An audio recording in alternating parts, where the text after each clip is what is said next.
My mum died suddenly about 4 months ago, but that wasn't the worst thing. My mum died quite suddenly and unexpectedly of a hospital infection about 4 months ago, but that, if you can believe it, wasn't the worst thing, nor was the fact that her younger sister, my aunt, took up with Dad less than 2 months after her death.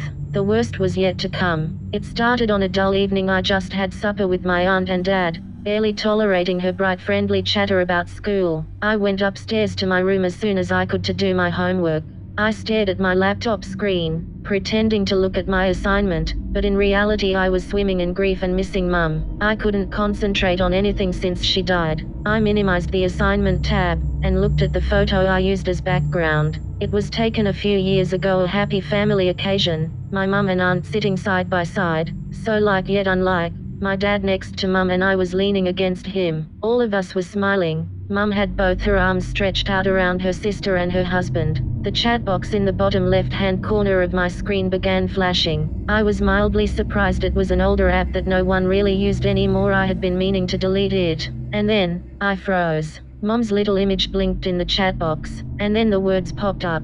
"Hello Thelma, it's me, Mum." Fear gripped my throat. I knew it must be some hacking thing or stupid error, but I was paralyzed. I turned round and glanced at my bedroom door. It was closed, although the sounds of TV from the living room still came wafting in. Aunt Claudia had the TV on whenever she was downstairs, even if she was not watching it. "Don't be scared, Thelma. It's really me. I found a way to talk to you, my darling precious child. I've been missing you so much." If this was a hacker's joke, it was the cruelest joke in the world. Against my will, tears began welling in my eyes, spilling out. "Oh my darling, please don't cry. It's okay. And it's no use crying anyway. I need you to save that energy." My fingers still stiff from fear, I managed to type out a response. "Mum, what do you mean? Is that you really?" I could sense her familiar frustration rushing back through the laptop, same as when she felt I wasn't being smart or strong enough, when she was alive. "Of course Thelma, it's me. And I've come back to tell you something important.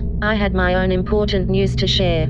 Did you know Aunt Claudia moved in last weekend?" "Yes, Thelma, I know. And this is what gave me the strength to come and tell you. Please be strong. I know you are a strong girl, and you can deal with this. I am sorry you have to. But you have to know. I have to tell you. She can't have everything. My life, man, house, child." A different kind of fear took over me. "Mum, what do you mean?" "Thelma, I'm sorry to put this on you like this. I don't know what else to do. You have to know. Aunt Claudia murdered me." The bottom of my world gave way as I dropped into a dark hole of dread and fear. I felt as if I had known this all along, all through the past 4 months, ever since that awful night when Aunt Claudia called from the hospital, where she worked, to talk to Dad. I just couldn't say it. "Thelma, are you listening to me?" If I had any doubts that the laptop chat was really my mum, those words dispelled them. I heard them in the exact voice she always used to say those very words to me. "Yes, Mum. But how?" "She was at the hospital, you know.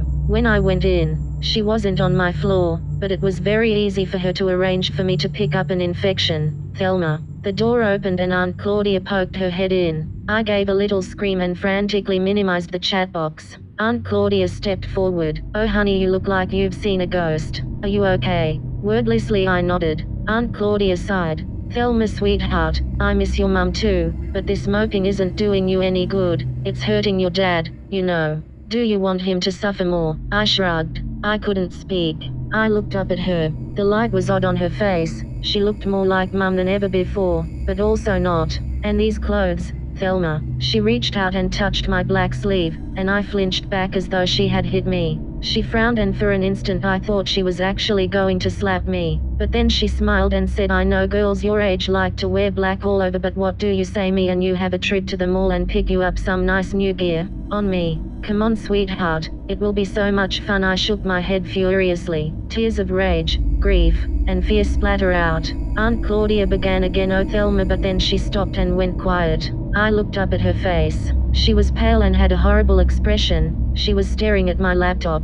I followed her line of sight, turning around to look at my screen. The photo had changed. There was a new photo in background, showing Mum seemingly asleep in a hospital bed, and Aunt Claudia by her side, bent over her. Aunt Claudia seemed to jolt into life.